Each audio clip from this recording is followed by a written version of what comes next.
Hello दोस्तों।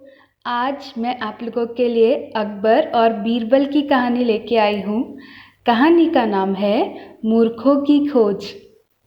एक बार अक्लमंद और मूर्खों की पहचान पर अकबर और बीरबल में विवाद हो गया। तब अकबर ने कहा, कल दोपहर के पहले आप 8 मूर्खों को लेकर आइए। अगर आप ला सके तो मैं आपकी बात मान लूँगा और उन मूर्खों को इनाम भी दूंगा। बीरबल अगले दिन सुबह ही मूर्खों की खोज में निकल पड़े। रास्ते में एक आदमी गधे पर सवार होकर जा रहा था। उसके सिर पर कपड़ों की एक गठरी बंधी हुई थी।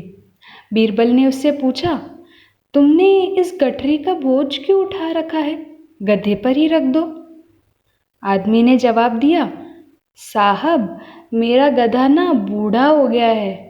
अब उसमें पहले जैसी ताकत भी नहीं है। उसका बोझ कम करने के लिए ही गठरी को अपने सिर पर लाद कर ले जा रहा हूँ। हंसते हंसते बीरबल ने उससे कहा, दोपहर को कल दरबार में आओ, राजा तुम्हें इनाम देंगे। बीरबल ने यात्रा जारी रखी। थोड़ी ही दूर पर एक किसान और उसका बेटा खेत में कुछ ढूंढ रहे थे। बीरबल ने उससे पूछा, आप यहाँ क्या ढूंढ रहे हो? किसान ने कहा, अपनी बचत के पैसे हमने इसी खेत में कहीं गाड़ कर रखे थे, वही ढूंढ रहे हैं। बीरबल ने उससे पूछा, क्या उस जगह पर कोई निशानी नहीं रखी थी? तो उसके बेटे ने कहा, उस दिन वहाँ पर ना एक मोर नाच रहा था, उसी के पास छिपाए थे। बीरबल ने हंसते हुए उन्हें भी दरबार में आने को कहा। बीरबल आगे चले तो देखा रास्ते में 2 लोग लड़ रहे थे।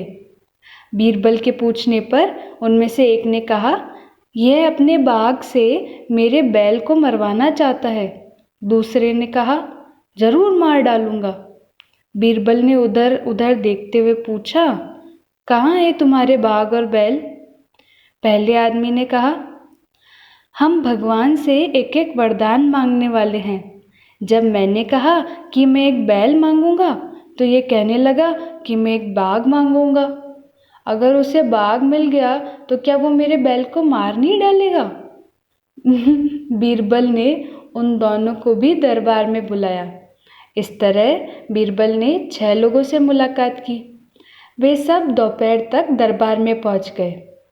दरबारियों ने मूर्खों की बातों का मजा ले लेकर खूब ठहाके लगाए। आए हुए 6 लोगों को कुछ भी समझ नहीं आ रहा था कि सब लोग हंस क्यों रहे हैं। अकबर से इनाम पाकर वो तो खुशी खुशी वापस अपने घर चले गए। अब अकबर ने बीरबल को देखकर कहा कि इन लोगों को तो इनाम मिल गया, लेकिन आपको इनाम नहीं मिलेगा, क्योंकि आप 8 नहीं सिर्फ 6 ही मूर्खों को लाए हैं। इस बात पर बीरबल ने कहा, दिन भर मूर्खों की खोज में मैं भटकता रहा, इसलिए मैं 7वां मूर्ख हूँ और 8वां मूर्ख। यह कहकर बीरबल रुक गए। अकबर को समझ में आ गया। हंसते हुए बोले, इस काम पर आपको भेजने वाला 8वां मूर्ख मैं ही हूँ ना। पूरा दरबार हंसी से गूंज उठा।